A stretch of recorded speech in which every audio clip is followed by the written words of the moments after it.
Doctor प्रतिभा Pandey madam विश्वविद्यालय में विभागाध्यक्ष के रूप में थी, तब वो बहुत सारे प्रोजेक्ट किया करती थी, माइनर प्रोजेक्ट, मेजर प्रोजेक्ट, और वो अक्सर संजय शर्मा का नाम लिया करती थी और बहुत प्रशंसा किया करती थी। और आज हमारा सौभाग्य है कि महाविद्यालय के विद्यार्थियों को ज्ञान और विवेक का अंतर संबंध के विषय में विचार विमर्श के लिए हमारे बीच उपस्थित हैं।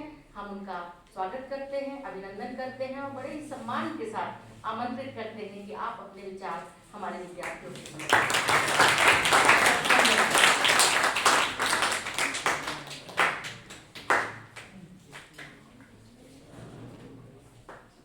सभी को नमस्कार।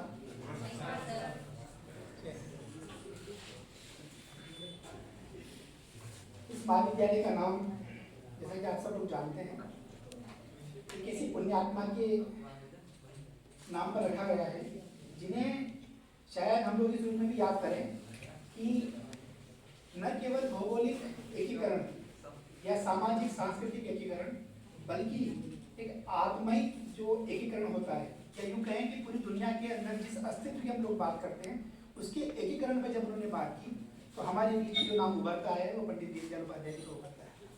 तो इस प्रांगण में मुझे आपने आमंत्रित किया, ये मेरे लिए बड़े गौरव का क्षण है। साथ ही साथ मैं कह सकता हूँ कि जिन लोगों से मुझे, बहुत कम लोग हैं दुनिया में जिनसे आपको सीखने के लगातार अवसर मिलते हैं, उनमें से एक सुधीजन आज हमारे बीच है, मैडम गुप्ता।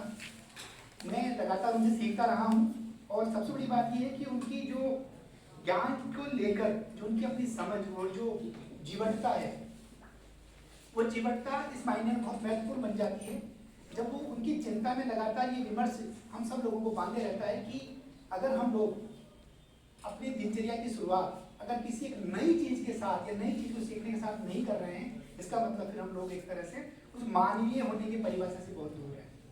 तो इस लिहाज से मैं मैडम का भी मैं आभार व्यक्त करता हूँ कि उन्होंने मुझे मौका दिया और एक तरह से एक सीखने सिखाने की उस परंपरा के साथ मुझे जोड़ा और मुझे ये अवसर देकर और मुझे आप सब लोगों के साथ बात करने का जो समय मिलेगा उसमें शायद जितना प्रभाव भी होगा वो मैडम के आशीर्वाद का होगा।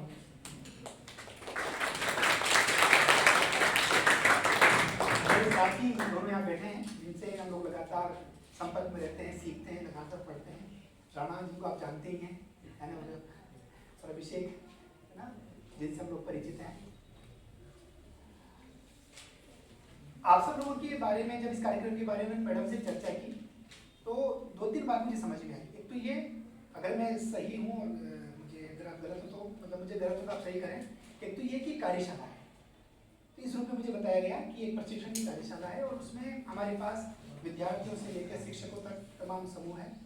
दूसरी बात ये कि ये एक ऐसी विषय पर बात करने का पहला प्रयास है और मैं इसके लिए मैडम को धन्यवाद देता हूँ। वो ये कि राष्ट्रीय शिक्षा नीति 2020 जिसका जिक्र आप लोगों ने लगातार सुना होगा इस कार्यशाला में, हुआ भी होगा, उसके बाद अगर संभवतया जिस विषय पर आप लोग बात कर रहे हैं ये एक ऐसा केंद्रीय विषय है जिसके ऊपर पूरी की पूरी राष्ट्रीय शिक्षा नीति आधारित है। दूसरी बात ये जो आप लोगों को मतलब अपनी पीठ थपथपाने के लिए पर्याप्त अवसर देगी वो ये कि भारत सरकार की जो अपेक्स बॉडी है विश्वविद्यालय अनुदान आयोग, उसने इसके लिए एक प्रतिबद्ध कार्यक्रम तैयार किया जिसका बड़ा मकसद ये था कि हमें और हमारी आने वाली पीढ़ी को, मौजूदा पीढ़ी को भारतीय ज्ञान परंपराओं की विधा से परिचित होना चाहिए जिसे शायद हम कालांतर में पीछे छोड़ आए। ये प्रांगण और ये विश्वविद्यालय, ये आपका कार्यक्रम, आपका आयोजन इस मायने में पहला आयोजन है पूरे मध्य प्रदेश प्रांत में जिसमें भारतीय ज्ञान परंपरा और उसकी जो तमाम विधाएं उस पर बात हो रही है। तो इस रूप में भी आप कह सकते हैं कि आप पहले बैच के विद्यार्थी हैं जहाँ पर ये परंपराएं मजबूत। शिक्षक होने के नाते मुझे ये भी कहा गया कि आपके हाथों का उपयोग सिर्फ ताली बजाने के लिए ना हो, कुछ लिखने के लिए भी हो। तो आप सब लोग है ना, आप कुछ कॉपी पेन पेंसिल मिला होगा, दिया है उन्होंने, प्लीज आप उसे मतलब निकाल लीजिए। ये पूरी बातचीत जो है मेरी वो आपके साथ एक कक्षाई माहौल में होगी जहाँ पर पीछे के बच्चे भी मेरी बात, विद्यार्थी प्रतिभागी मेरी बात सुन सके। आपको पीछे तक आवाज आ रही है? जी, आप सब लोग अपना पेन पेंसिल यदि कुछ निकालना लिखने के लिए प्लीज आप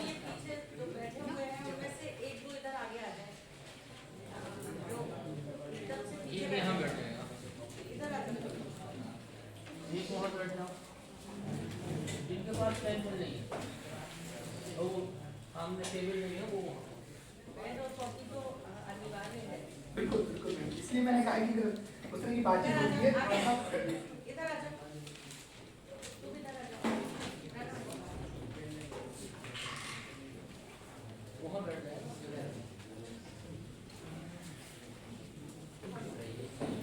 ओके, हम लोग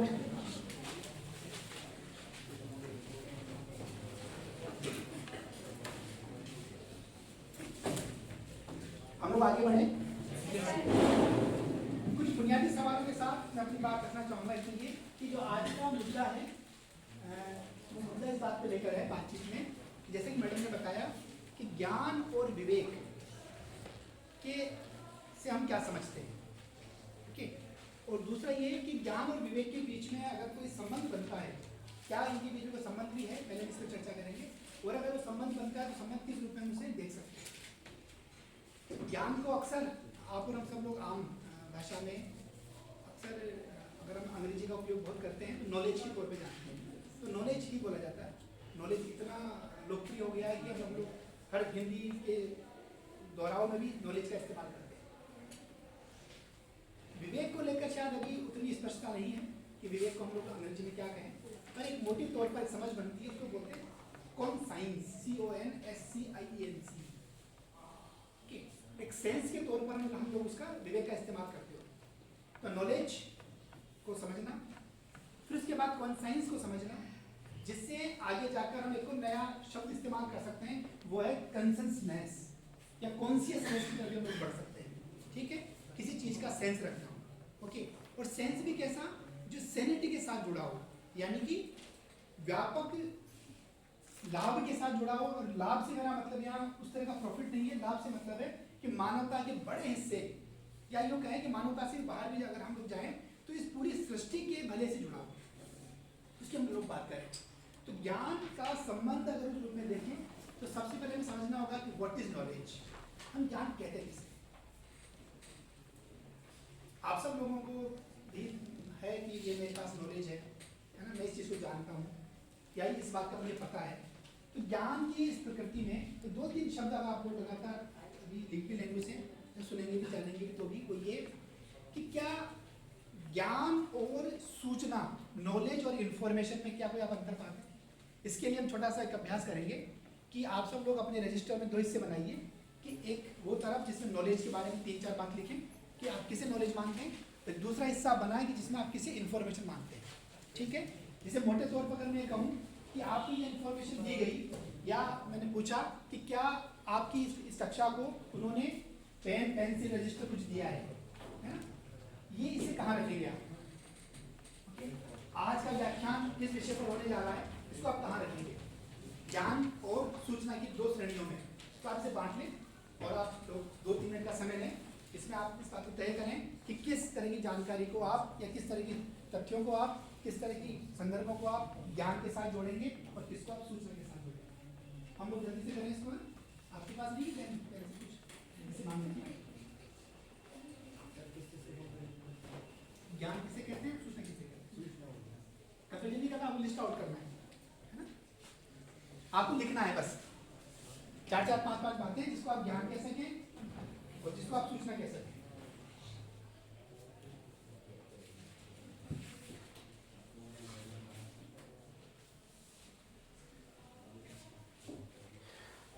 आप लोग आपसे मदद भी ले सकते हैं दूसरे की, है ना, पर बिना बोले।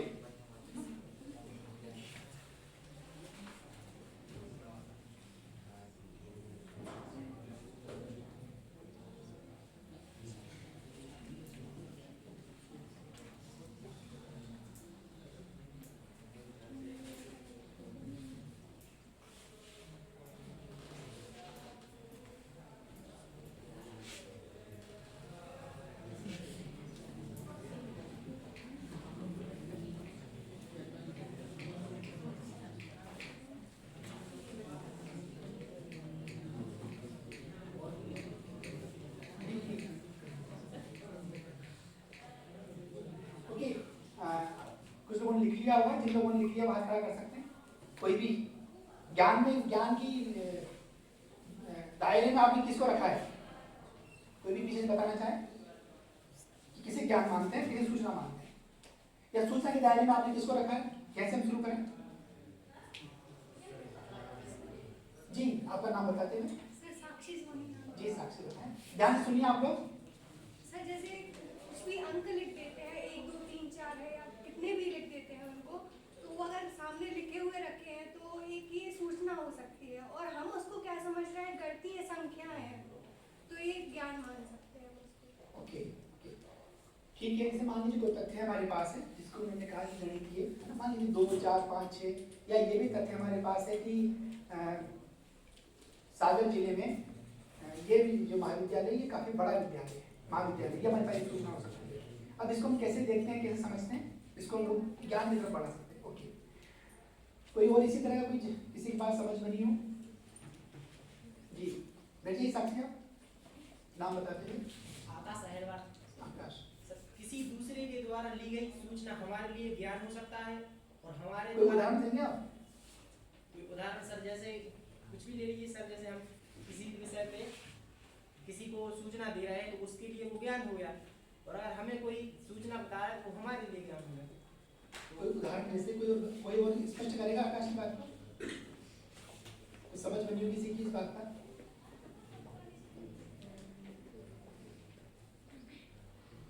इसमें से आप किसी हटा देंगे ना तो शायद बात बन जाएगी, तो कुछ और डाल कुछ उदाहरण दे सकते हैं। किसी और ने लिखा है? बैठिए आकाश, बताओ। जैसे हमारी मैम ने बताया था कि तो हम वैल्यूएट सर्टिफिकेट वो हमारी नॉलेज है और जो फुल इन्फॉर्मेशन। अच्छा ठीक है, ओके, उस तरह की बात हो सकती है। बैठो, कोई और? ओके, अब मैं आपको ना कुछ उदाहरण इस रूप में रखता हूँ। जैसे मान लीजिए आपसे ये कहा जाए कि कृपया शांति बनाए रखिए, इसका मैंने नोटिस बोर्ड पे या कहीं भी लिखा होगा, कृपया अपने मोबाइल बंद रखिए। सुनते हैं आप लोग, पढ़ते हैं कई बार, है ना? कृपया मोबाइल को साइलेंट मोड पे रखिए, कुछ इस तरह की बात, या कृपया बाएं चलें, है ना? 60 से ज़्यादा स्पीड ना रखें, ओके, पोल्यूशन ना करें, कुछ इस तरह की बातें लिखी होती हैं। ठीक है, इनको आप कहाँ रखेंगे? ये सूचनाओं की कैटेगरी में आपके पास आती है कि हमारे पास सूचना है। अब अगर इन सूचनाओं को हम कब तक सूचनाएं बनाए रख सकते हैं? सूचनाओं को हम कब तक सूचनाएं बनाए रख सकते हैं, या इन सूचनाओं का कहीं और उपयोग किया जा सकता है? यहाँ तक बात समझ में आ रही है आपको? जब आप किसी तथ्यों को, जब आप किसी भी इस तरह की गतिविधि को, किसी घटना को, है ना, जब आप समझ के आधार पर अपने रोजमर्रा के जीवन के साथ जोड़ते हैं और आप उसके अनुसार व्यवहार करते हैं, यानी कि आपने उस सूचना से कुछ सीखा है, जैसे लर्निंग, और उस लर्निंग के आधार पर आप अपने आने वाले जीवन को या उसकी स्पष्टता को और ज़्यादा बेहतर बनाते हैं। और वो सूचनाएं ये हैं कि वो जो परवेसी हो जाती हैं, परवेसी मतलब सार्वभौमिक हो जाती है। तो जितनी सूचनाओं का दायरा आपके पास सार्वभौमिकता की तरफ बढ़ेगा, आप ये कह सकते हैं कि अब आप है ना उस सूचना को उस ज्ञान की तरफ बढ़ा रहे हैं। तो ज्ञान एक प्रकार का कुछ तथ्यों और घटनाओं के साथ हमारे जीवन के साथ उसके रिश्ते को जोड़ने की एक तरह से समझ को दिखाता है। ओके, और ऐसे हम लोग देखेंगे तो हमारे जीवन में कई जगहों पर उस तरह के तथ्य बिखरे पड़े हैं, उस तरह की घटनाएं बिखरी पड़ी हैं, जिन्हें हम लोग कभी कभार भले ही सूचनाओं के साथ शुरू करते हों, लेकिन बाद में अपने जीवन के लिए उसे ज्ञान मानते हैं। ओके, ज्ञान की तरफ बढ़ जाते हैं। एक तो ये।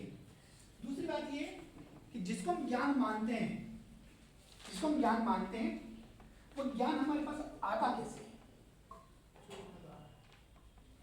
ज्ञान हमारे पास आता कैसे है? इस सवाल पे कभी आपने विचार किया है? ये तो आपने सोचा कि व्हाट इज नॉलेज, ज्ञान क्या है? हम ज्ञान को प्राप्त कैसे करते हैं? सेंस के द्वारा। गुड, किसने बताया भैया? गुड, साक्षी ने। सेंस क्या होता है? इंद्रिया।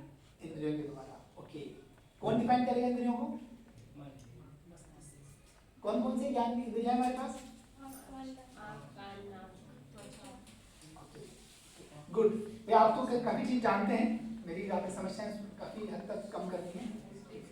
देखिए, आज की हमारी बातचीत यही शुरू होगी, तब हम लोग विवेक पर बात करेंगे ये कि दुनिया में ज्ञान कैसे पाया जाता है, इसको लेकर व्यापक विमर्श हुआ। ओके, और ये बात मानी गई कि ज्ञान प्राप्ति का हमारे पास जो सबसे मजबूत आधार है, जो मोटा आधार है, वो आधार है हमारे पास सेंस। सेंस इसे बोलते हैं हम लोग ज्ञानेंद्रियां, ठीक है, ज्ञान की इंद्रियां, जिससे हम ज्ञान को प्राप्त कर सकते हैं। ये जो विचार है, ये विचार बहुत मतलब नया विचार नहीं है। भारतीय दर्शन परंपरा में इस विचार को कहा जाता है प्रत्यक्ष या परसेप्शन। प्रत्यक्ष रहते हैं या परसेप्शन रहते हैं। परसेप्शन का मतलब ये है, प्रत्यक्ष का मतलब जो चीज हमारे सामने है। अब हमारे सामने कैसे हो सकती है? या तो आंखों से हो सकती है, जिसे हम देख सकें, जैसे ये मेरे सामने है, ठीक है, या फिर ऐसी कोई और भी चीज हो सकती है जो हमारी चक्षु इंद्रियां हैं, उनके अलावा दूसरी इंद्रियों से हमें परसीव करनी होती है, जैसे खुशबू। ओके, आप वायु को देख नहीं सकते ना, पर आप उसे महसूस कर सकते हैं। ओके, जैसे मान लीजिए संगीत है, आप सुन सकते हैं, स्पर्श है, ओके, किसी का स्वाद है, टेस्ट है, आप बता सकते हैं ये कड़वा है, मीठा है, पर आप इसी ये सब क्या कर रहे हैं आप? ये आप बेसिकली उसका प्रत्यक्षीकरण कर रहे हैं। ओके, ये जो प्रत्यक्षीकरण करना होता है, बेसिकली ये उस घटना को जानने की तरफ बढ़ना होता है। ओके, इसको भारतीय दर्शन परंपरा में या भारतीय ज्ञान परंपरा में परसेप्शन के तौर पे जाना जाता है, और पश्चिमी परंपरा में इसको कहा जाता है एम्पिरिकल मेथड। एम्पिरिकल मतलब जो अनुभव से आता हो, इनका आप अनुभव करते हैं, छूकर अनुभव करते हैं, सूंघकर अनुभव करते हैं, स्वाद के आधार पर अनुभव करते हैं, देखकर अनुभव करते हैं। ओके, जिन चीजों का आप अनुभव करते हैं, वो चीजें आपके लिए ज्ञान के हिस्सा बनती जाती है, एक ज्ञान के दायरे में आना प्रारंभ हो जाती है, जिसको समीक्षा नाम है आपका, साक्षी। साक्षी ने जिसको सेंस कहा। ओके, अब सवाल ये उठता है कि क्या इस दुनिया में सभी चीजें केवल और केवल सेंस से हो सकती है? कैसी भी चीजें हमारे पास हैं जो हम सेंस नहीं कर सकते और वो विद्यमान होती है? डू यू थिंक, कभी सोचा आप लोगों ने, कभी विचार करिए इस बात पर कि क्या ऐसी भी चीजें हो सकती है जो हमारे सेंस में नहीं आती पर वो एग्जिस्ट करती है? क्योंकि हमारे सेंस में वही आ सकती है जो हम जानते हैं, जो हम हमारे उसके आधार पर हम पता कर सकते हैं। पर क्या ऐसा भी है कि जिनको हमारा सेंस नहीं पकड़ पाता, वो भी है इस दुनिया में, वो चीजें भी एग्जिस्ट करती हैं? क्या कभी आपने सोचा है ऐसा? कभी आपने विचार किया है कि जिन चीजों को हम इन इंद्रियों के माध्यम से नहीं पकड़ सकते, क्या वो भी चीजें इस जगत में विद्यमान हैं? और अगर वो विद्यमान हैं तो दो बातें हो सकती है, जैसा कि साक्षी ने कहा कि सेंस में है तो हम ज्ञान मानेंगे, और नहीं है तो नहीं मानेंगे। कैसा है कि जो हम नहीं जानते, जो हम जान नहीं सकते, क्या वो एग्जिस्ट नहीं करते हैं? एक पश्चिमी दार्शनिक हुए जिनका नाम था इमानुअल कांट। इमानुअल कांट ने इस बात को कहा कि दुनिया के अंदर जितना हम जानते हैं वो बहुत थोड़ा हिस्सा है, और जितना हम नहीं जानते वो बहुत बड़ा हिस्सा है। यानी कि जो मनुष्य जानता है, यानी कि जो ज्ञात दुनिया है वो बहुत छोटी दुनिया है, और जो अज्ञात दुनिया है वो बहुत बड़ी दुनिया है। और जैसे जैसे हम उस अज्ञात दुनिया से कुछ चीजें जान लेते हैं, वो हमारी ज्ञात दुनिया का हिस्सा बन जाता है, जिसको उन्होंने कहा न्यूमिना एंड फिनोमिना। ओके, जो हम जानते हैं वो बहुत छोटा है, और जो हम नहीं जानते वो बहुत बड़ा है। अब जो बहुत बड़ा है, अब दो बातें हो सकती है, क्योंकि हम जान नहीं पा रहे हैं इसलिए उसका अस्तित्व नहीं। क्या हम ऐसा माने कि वो खारिज करते हैं उसे कि जो हम नहीं जानते वो हमारे काम का नहीं है, जो दुनिया में एग्जिस्ट नहीं करता है, और जिसको हम जानते हैं वही इस दुनिया में है, वही उसका ही होना जरूरी है। ओके, ये समझना मुझे लगता है इस क्लास के लिए, इस ज्ञान और विवेक के लिए, इस संबंध के लिए बहुत जरूरी है। तो हम भारतीय ज्ञान परंपरा में जानने के लिए, जिसको हम कह सकते हैं वेज ऑफ नोइंग, जानने के तरीके, आज हमारी जो बातचीत है उस पर आएगी कि जानने के तरीके होते क्या हैं। आपकी सागर विश्वविद्यालय में जो है बहुत पास है, वहाँ दर्शन विभाग में एक बहुत बड़े दार्शनिक हुआ करते थे जिनका नाम था प्रोफेसर दयाकृष्ण, है ना। आप लोग मतलब प्रवचन बहुत सुनते हैं क्या? तो फिर ऐसे एकदम नहीं लिख भी लोगे जो बोल रहे हो, है ना। इसके बाद प्रणाम नहीं मिलेगा, तो नोट करके जाओगे। चोरी में बोलो लगे आप कुछ काम की बात नोट कर दो उसे ना। ओके, तो प्रोफेसर दयाकृष्ण है, उनकी एक बहुत अच्छी किताब है, जिसको आप कभी पढ़िएगा, ज्ञान मीमांसा। उस ज्ञान मीमांसा में इस बात का जिक्र करते हैं कि मनुष्य के पास केवल जानने के लिए केवल 5 इंद्रियां हैं। कितनी इंद्रियां हैं? 5। कुछ लोग अपने अनुभव से या अपनी समझ से या अपने व्यक्तित्व से एक और इंद्रिय का विकास कर लेते हैं, उसको बोलते हैं छठी इंद्रिय, 6th सेंस, कुछ कर लेते हैं, है ना। पर उसी के बाद वो ये बताते हैं कि मनुष्य की जो नेत्र वाली जो है चक्षु इंद्रिय जो है वो इतनी सीमित है कि वो, आपने नाम सुना होगा बाज पक्षी का, उसकी तुलना में बहुत कम देख पाए।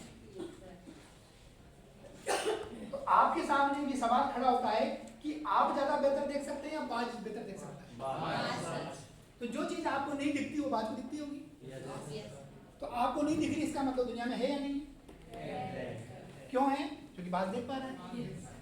तो अब हमारे देखने पे सवाल खड़ा हो गया कि जो हम देख पा रहे हैं बेसिकली वो देखना भी बहुत सीमित है। ओके, अब इसी तरह से आपने एक और पक्षी का एक और का नाम सुना होगा, मेमल है, स्तनधारी प्राणी है, जिसका नाम है चमगादड़। सुना है? ठीक है, उसकी तो आंख ही नहीं होती, फिर भी कभी नहीं सुना कि उसका एक्सीडेंट हो गया। कभी सुना आप लोगों ने? कोई बताएगा कि क्यों नहीं होता उसका एक्सीडेंट? Exactly, Panasonic. ओके, जो पराध्वनियां होती हैं वो इतनी जोर से आवाज करता है कि उस पराध्वनि से उसे पता लगता है कि उसके चलने के रास्ते में कोई चीज टकरा रही या नहीं टकरा रही। तो आप वो भी नहीं कर सकते, तो आप तो उससे भी कम जानते हैं। अभी तो हम दावा कर रहे थे हम दुनिया का सब चीज जान जाएंगे क्योंकि हमारे पास 5 इंद्रियां हैं, उसके पास तो एक इंद्रिय नहीं है, उसके पास एक इंद्रिय कम है ना आपकी तुलना में। चमगादड़ के पास लेकिन आपके पास है, फिर भी आप नहीं देख पा रहे उसी, आप टकरा जाएंगे दरवाजा थोड़ा सा आगे पीछे हुआ है ना, बहुत दूर की देखे, कोहरे में देख नहीं पा रहे हैं आप, वो तो कोहरे में भी वैसे उड़ सकता है, चल सकता है, देख सकता है। ओके, इसी तरह से जिस पशु की हम बात करें, गाय, सबके घरों में होगी, देखा होगा आप लोगों ने। हमारे पास 5 इंद्रियां, उसके पास 8 इंद्रियां हैं।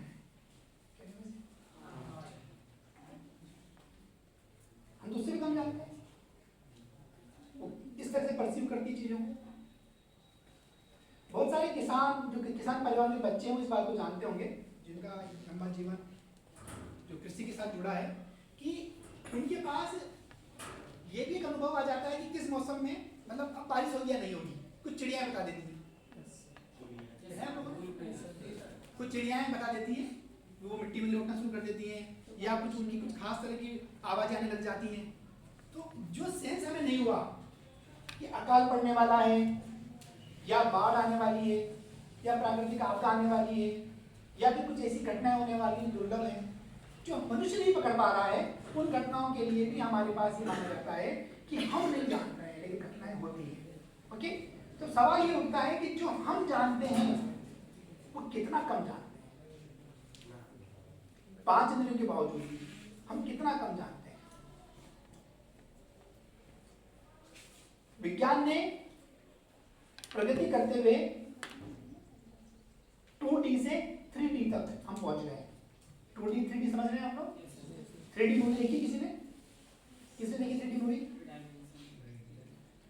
क्या होता है 3D मूवी में? थोड़ा हम सब लोगों को बताएं जो लोग नहीं देख पाए। सर उसमें सर ऐसा लगता है कि वो चीज सामने हमारे प्रत्यक्ष है, मतलब हमारे से हम उसको छू सकते हैं या कुछ भी इस प्रकार से आवाज।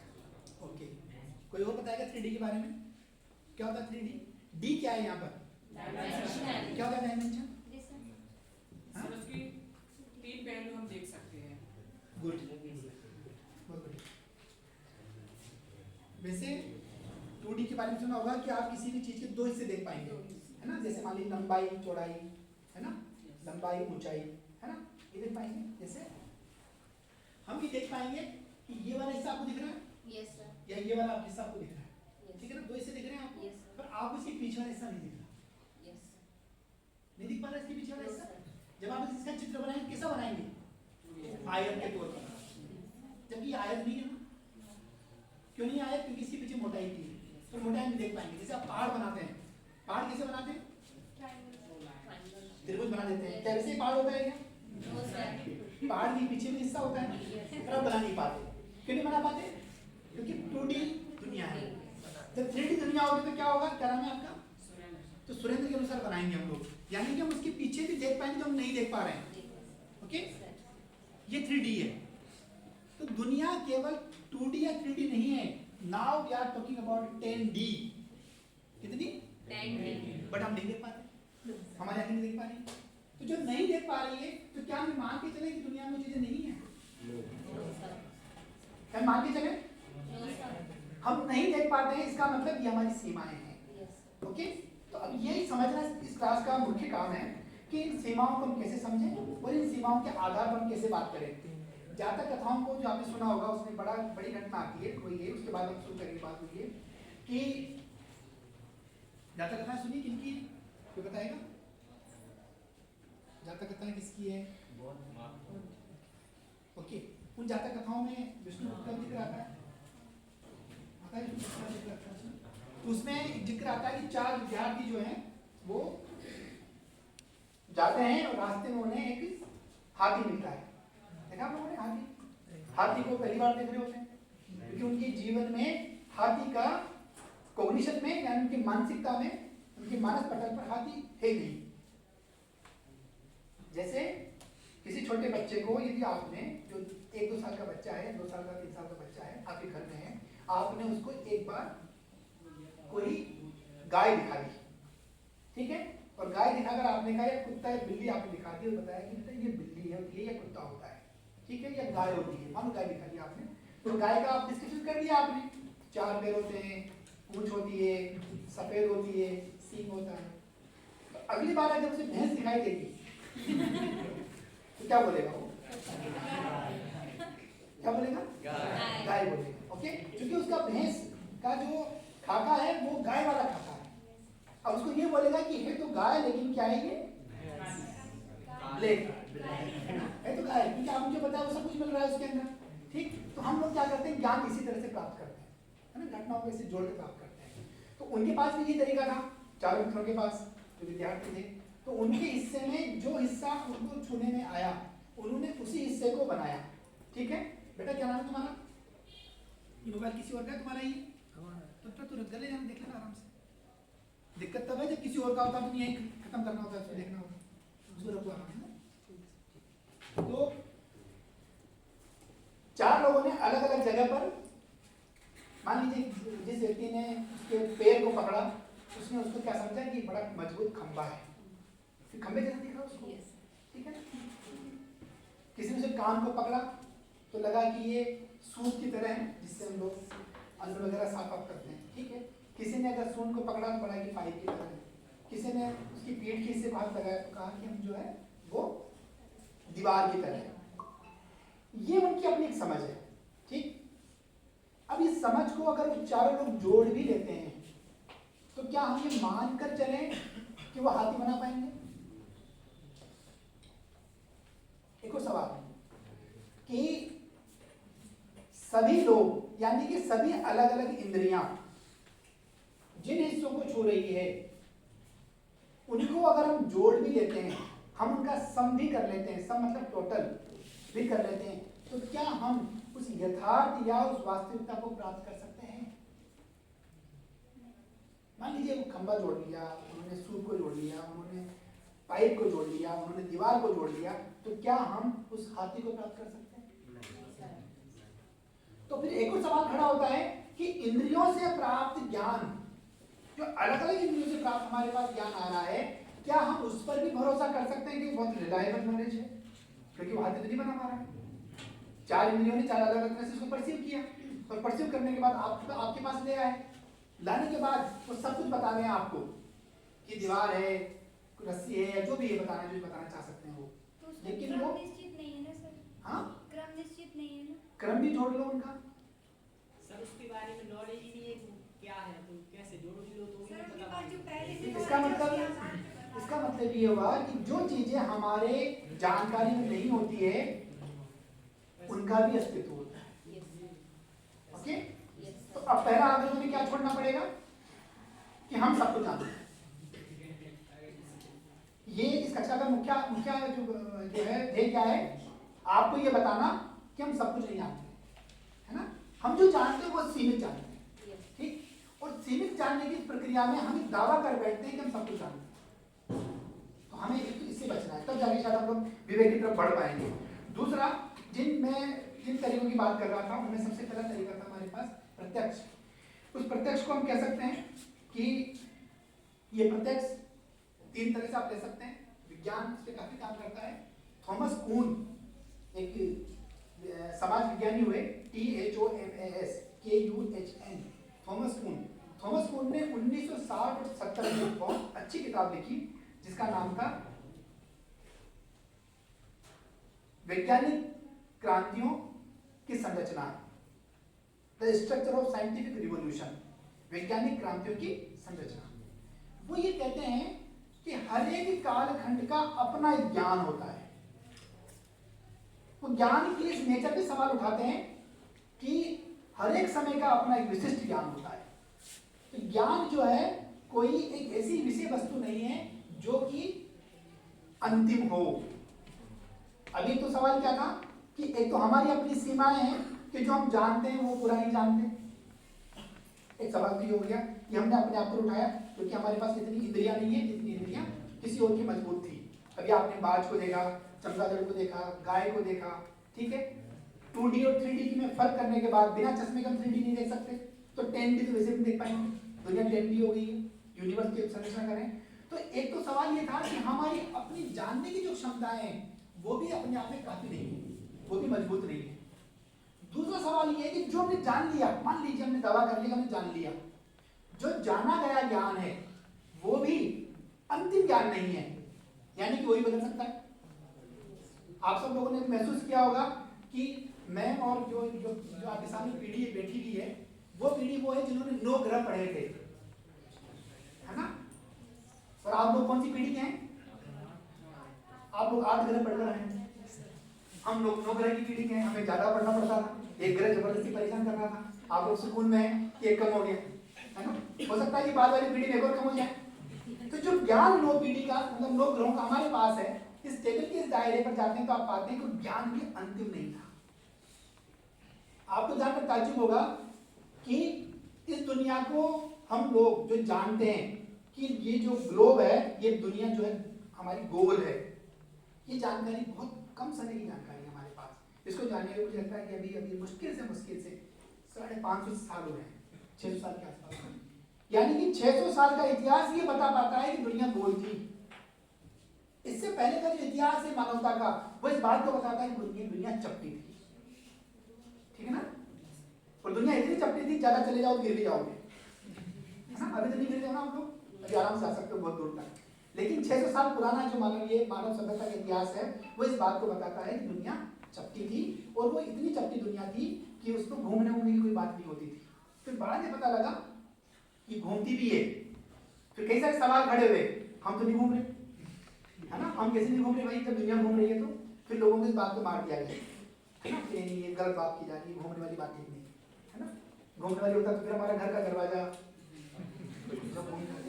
चक्कर आते हैं, गिर जाते हैं। ये सवाल देखिए, ये सवाल आपके ज्ञान के साथ जुड़े हैं, जो कि प्रत्यक्षीकरण यानी कि परसेप्शन या आपके इंद्रियों से निर्गत ज्ञान होता है।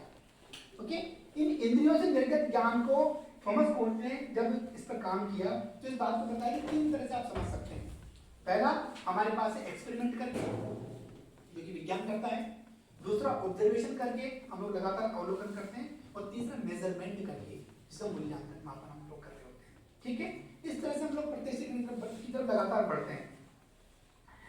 दूसरा हमारे पास सबसे मजबूत आधार है ज्ञान का, वो ये कि देखिए भारतीय ज्ञान परंपरा में अगर आप बुद्ध की परंपरा को देखें और वैशेषिक की की परंपरा को देखें तो वो दोनों परंपराएं प्रत्यक्ष ज्ञान की तरफ जाती है, वो इंद्रिय ज्ञान की तरफ जाती है। ठीक, तब आप मुझे बुद्ध का दर्शन समझ में आएगा कि बुद्ध जो है वो अनुभवी ज्ञान को सबसे ज्यादा महत्व देते हैं, कि जो ज्ञान आपके अनुभव का हिस्सा बनता है वही ज्ञान है, और बाकी दूसरा ज्ञान को श्रेणी में नहीं रखते, वो उसको खारिज करते हैं। इसी के अलावा दूसरे हमारे पास ज्ञान की मजबूत परंपरा है, वो है अनुमान या इन्फरेंस। हम जिनको नहीं जानते उनका भी अनुमान लगाते हैं। जैसे क्या आप अनुमान लगाते हैं कि मान लीजिए कहीं पर आपने ये अनुमान लिया, आपका जीवन का अनुभव है कि आग और धुएं का कोई रिश्ता बनता है, कि जहां आपने देखा कि आग लगी है, कुछ देर बाद धुआं भी उठता है। ठीक है, अब आपने इस बात का आपको ये दृश्य दिखाई दिया इंद्रियों से कि बहुत दूर जगह पर कोई धुआं उठ रहा है। अब आप वहां तो नहीं है, आप देख भी नहीं पा रहे हैं कि धुआं कहां से कैसे उठ रहा है, लेकिन आपने क्या अनुमान लगाया? क्या लगाया अनुमान? आग लगी। तो ये अनुमान जो है वो आपके पूर्व के अनुभवों से निर्गत हो सकता है, अनिवार्य नहीं है, हो सकता है, न भी हो, जरूरी नहीं। जैसे मान लीजिए कि किसी स्विच में, जैसे मान लीजिए आपकी कक्षाओं में ऐसा भी हो सकता है या होता होगा कि कोई टीचर आया और टीचर ने कोई आपने जैसे सवाल पूछे होंगे, या मान लीजिए कुछ आपने ऐसा अनुशासनहीनता की होगी, टीचर ने आकर किसी को डांट दिया, किसी को मान लीजिए बाहर खड़ा कर दिया, कुछ पनिशमेंट कर दिया, तो बाकी सब कक्षाओं ने क्या किया? उस एक बच्चे को देखकर अनुमान लगा लिया कि भैया इन टीचर के सामने तो ये नहीं करना है ना, बाकी सब कुछ कर सकते, ये नहीं कर सकते। आपने किसी ने देखा कि करंट आ गया है, किसी ने देखा कि सांप काटने से व्यक्ति मर जाता है, किसी ने देखा कि दुनिया का सबसे खतरनाक जहर कौन सा, कोई बता पाएगा? जिसके बारे में नहीं बताया जा सका आज तक, जो खाती लोग मर जाते हैं? यस, पोटेशियम साइनाइड, है ना। अब कोई नहीं, मैं टेस्ट करूंगा पहले मैं मानूंगा तब, है ना, क्योंकि इंद्रिय अनुभव तो ये कहता है आपसे कि मैं करंट में हाथ लगाऊंगा पहले बिजली में, जब अगर मैं बच गया तो ठीक है, नहीं तो नहीं। अगर मैं मर गया तो मानूंगा कि मर गया भैया, आप मर जाओगे, बताने लायक नहीं बचोगे ना क्या हुआ क्या।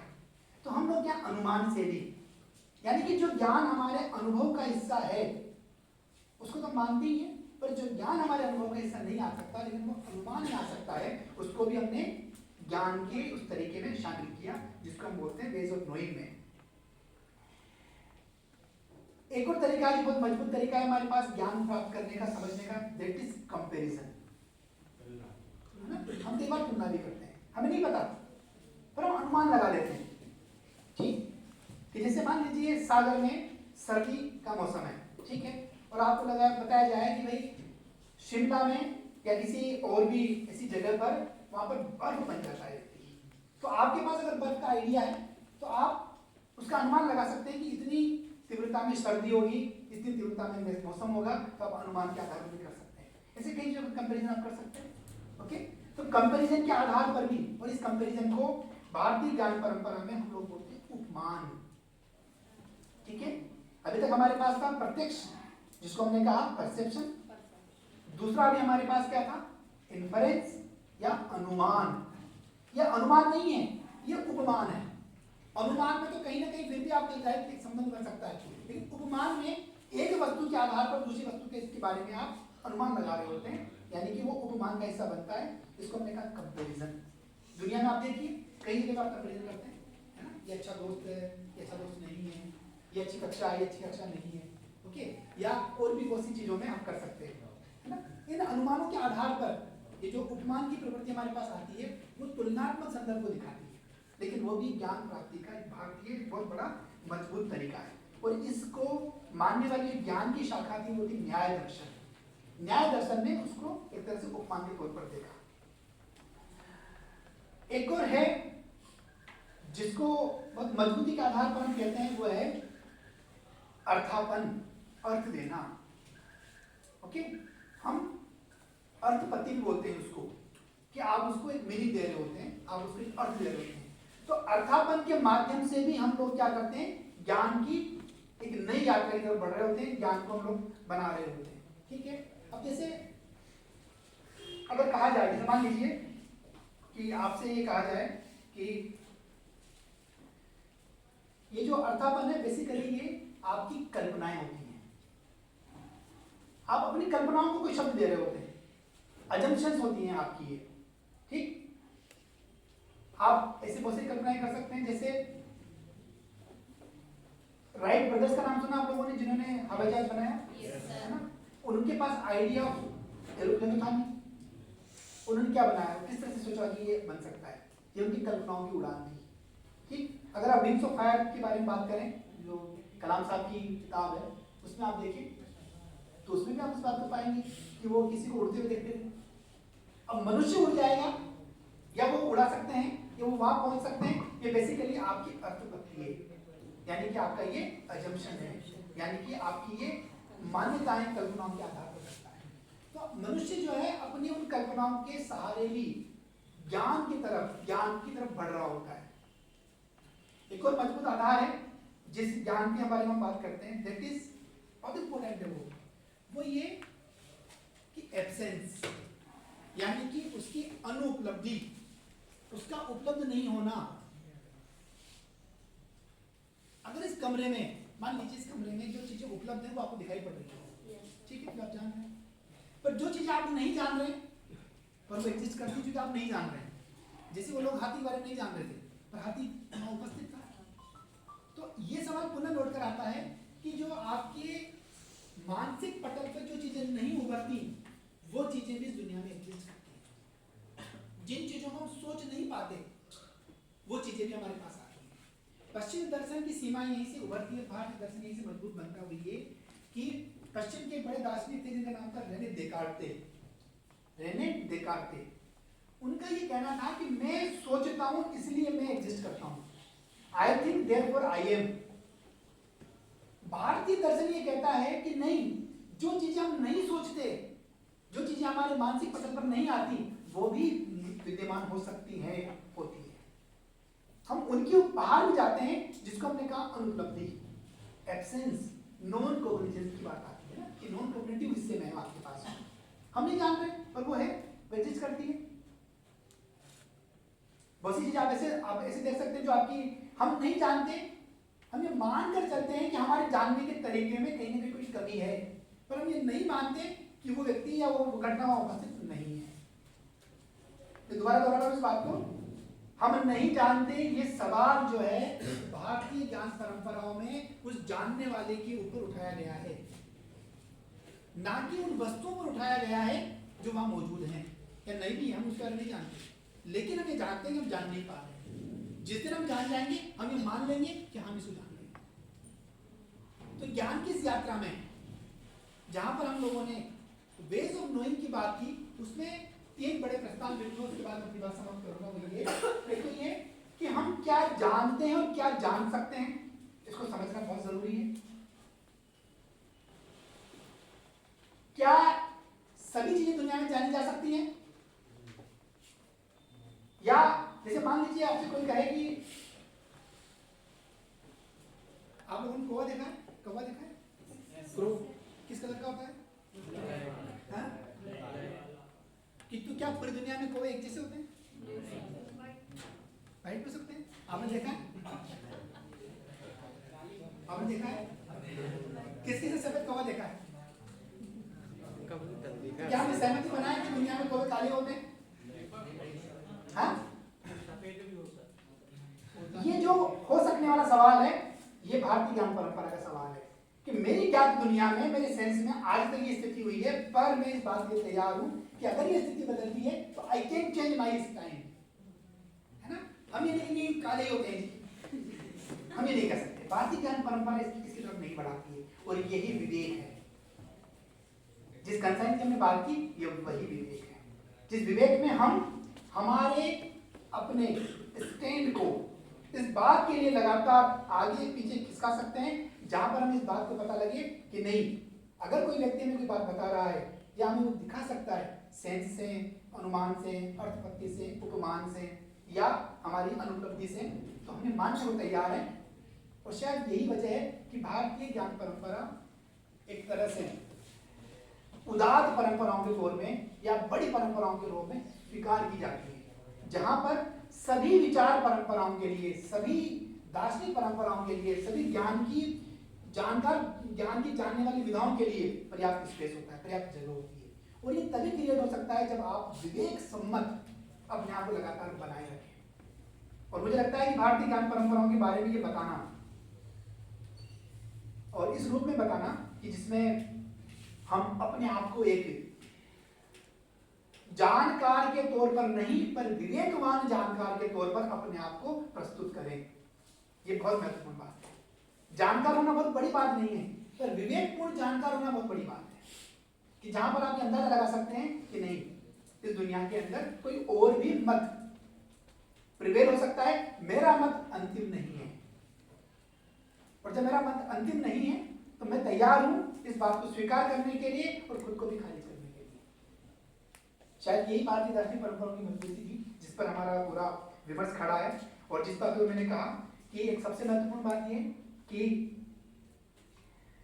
अंत में एक सवाल आता है कि पश्चिमी परंपराओं ने इस बात को कहा, सुकरात जिसके वो थे कि इग्नोरेंस इज ब्लिस। इग्नोरेंस मतलब होती है अज्ञानता, है ना। ब्लिस मतलब एक तरह से आनंद की स्थिति। अगर आप नहीं जान रहे हैं तो आप परेशान नहीं है, लेकिन जैसे आप जानने लग जाते हैं तब परेशान हो जाते हैं ना। इस पता लग गया आपको कि भैया आपको कुछ नहीं है तो आप बड़े अच्छे हैं, और कल पता लगा कि ये आपका आखिरी दिन है दुनिया में तो क्या होंगे आप? तो क्या ज्यादा अच्छा क्या रहेगा? पश्चिमी दुनिया ने कहा कि भाई मत जानो तब जाके सुखी रहोगे, पर भारतीय दर्शन तो नहीं कहता, है ना।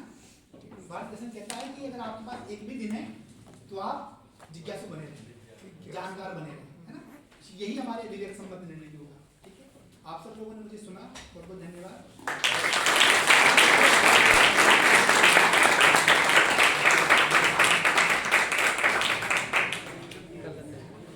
Thank you.